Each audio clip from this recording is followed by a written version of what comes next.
continue. So the question to Brett and Heather was, do you disagree with the revolutionary phenotype?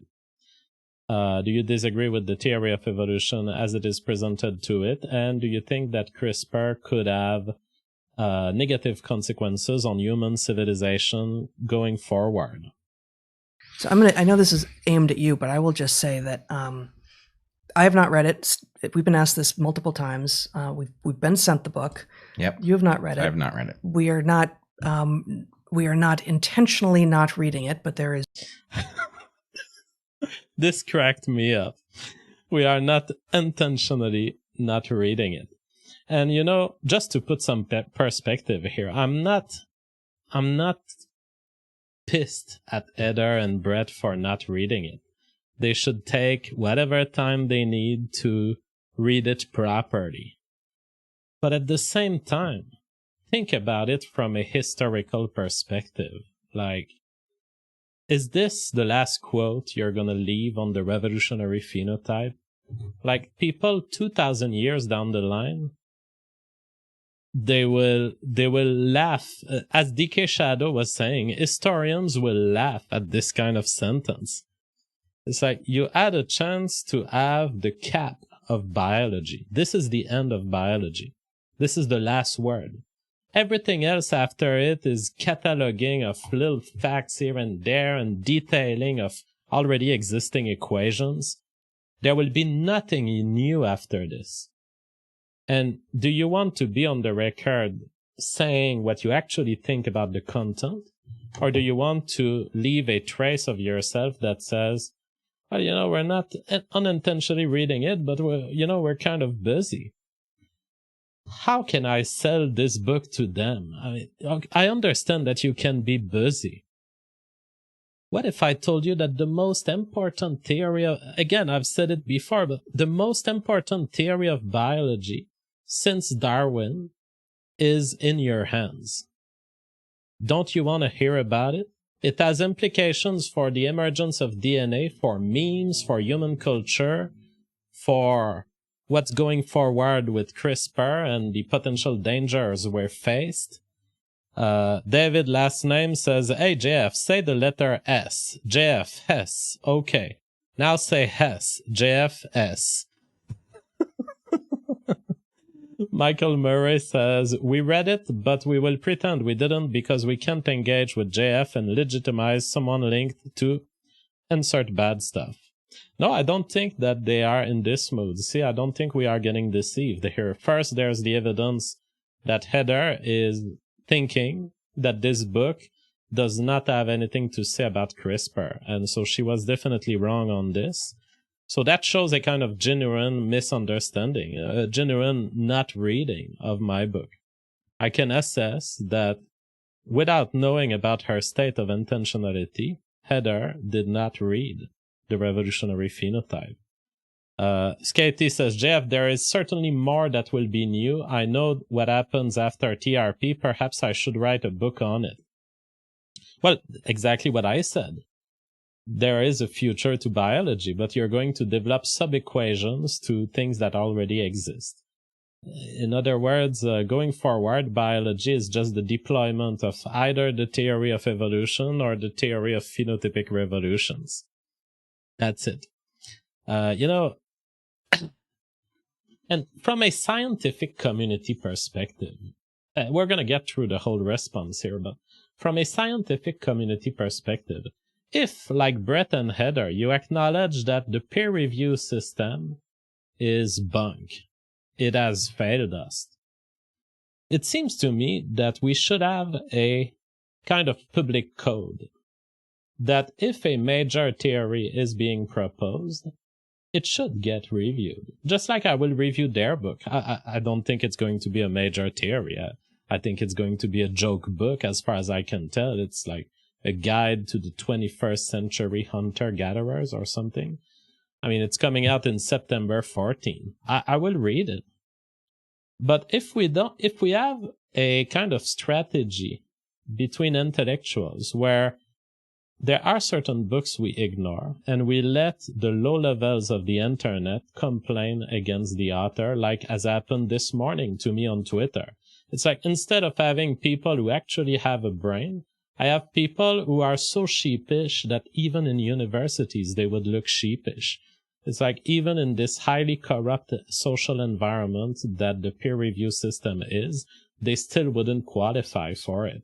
Because they're like, you've been debunked. Oh yeah? What is the argument for the debunk? Let me know about this. Anyways, I think it should be our responsibility on the public space to be, especially if we're selling a service to the public. Like, I'm being very serious about the fact that I'm charging you guys money for answering your answers. And I try to answer it in the best way I can every time. Sometimes I may fail at my desired ideal, but Dust Rusher had spent $40 on Entropy. He sent it earlier today. He said, I have a hard time getting to your streams live, so this comment is dated. But I wanted to say that Loomer versus Mitokur with Baked and Warski was one of my first real red pills.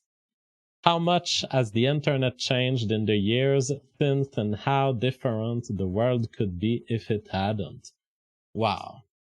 That is an important comment. I don't even remember the events. Loomer, Mitokur, we were supervising this bizarre circus, and they have attacked each other, I guess. And my God, that was a good day. And yes, those were days where we thought that we could build something independent from the system on the internet. And they totally removed it from us. They made it impossible. But my God, was this fun days where we were actually rebuilding the world toward a better place. Case Quizzles says, is Mitokur still on the internet? He is at times, but he has suffered from severe cancer and other issues. And so Mitokur is there. He updates us on Twitter, but I don't know how much he produces stuff anymore. Total Grim says, are they suffering from reading hesitancy? There's a lot to be done, and we are also putting forth new ideas into the world ourselves. So that, we are in a position of putting forth evolutionary models of what we think to be true into the world.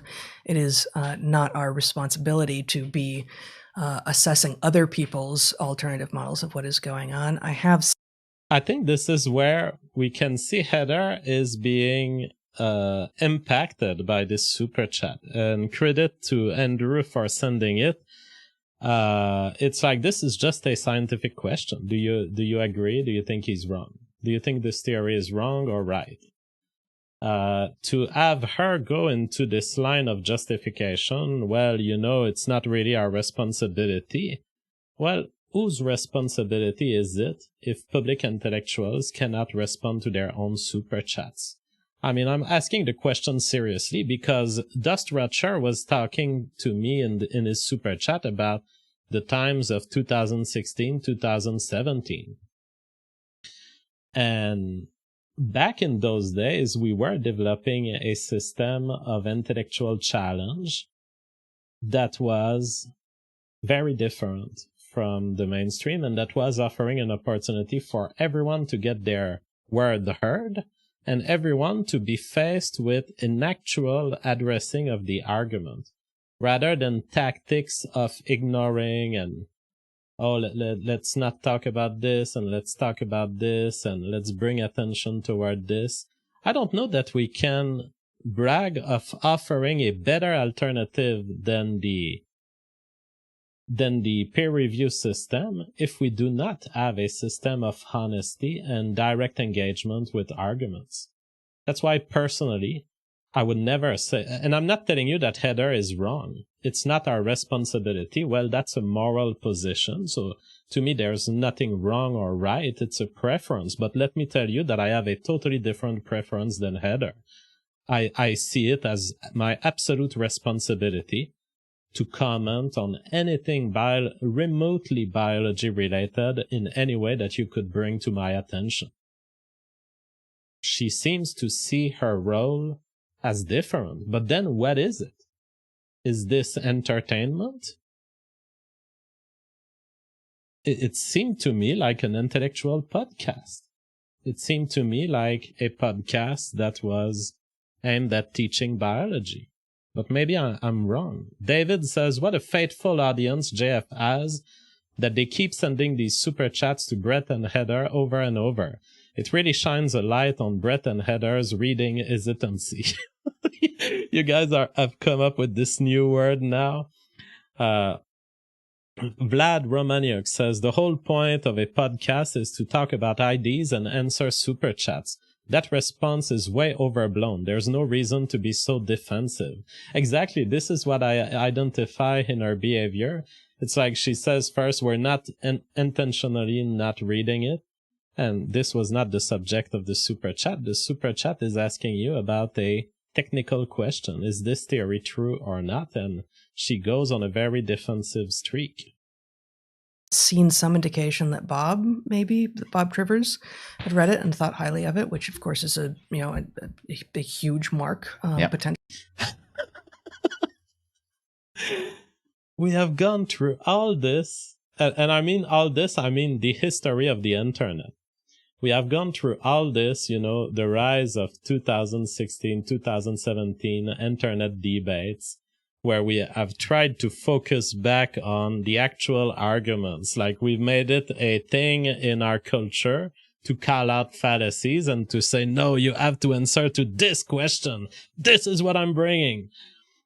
And we are down to having an intellectual show in which people are answering a large money super chat by saying, well, this other person says some good things. While a massive theory of biology is hanging. I don't know. I thought that the world would get better, and I was wrong. We are back to 1990 levels of control and engagement. Too bad. Corvin Carlstein says, if people hold as their highest value anything other than the transmission of their genes, does that always leave the door open for TRP? If you value other things higher, why not CRISPR for it? The thing is, yes, the ultimate reason why you don't want to engage in a revolutionary phenotype is existence. That is true. However, I claim that we can do even better. Even the subset of people who say, I don't care about my existence, I can get them to show that they care about something that will be abolished by the revolutionary phenotype. Because the fact is that a phenotypic revolution crashes your entire cognitive capacities, turns you into a slave of a colony system like queen ants and sterile workers. And because of this, I think that most humans on Earth today care at least to one thing that would be undermined by the phenotypic revolution. Consider the person who says, JF, I care about IQ. IQ is all I care about, and therefore I'm going to CRISPR for IQ. The problem here is that the queen sterile worker system that you are establishing between your central control of genetics, so the clinic or whatever computer decides what is a good IQ gene, and the people, is a relationship between queen and sterile worker. And because of this, even if you aim for increases of IQ at the beginning, you eventually get to a submissiveness of these sterile workers. Eventually, the cities that modify their humans to be lower IQ outcompete the cities that modify their humans to be higher IQ. So you started with good intentions, but eventually you were faced with the reality that faces any anyone involved in natural selection in life. It is that you're going to be outcompeted by the other options, even if your initial desired option was contrary. David, last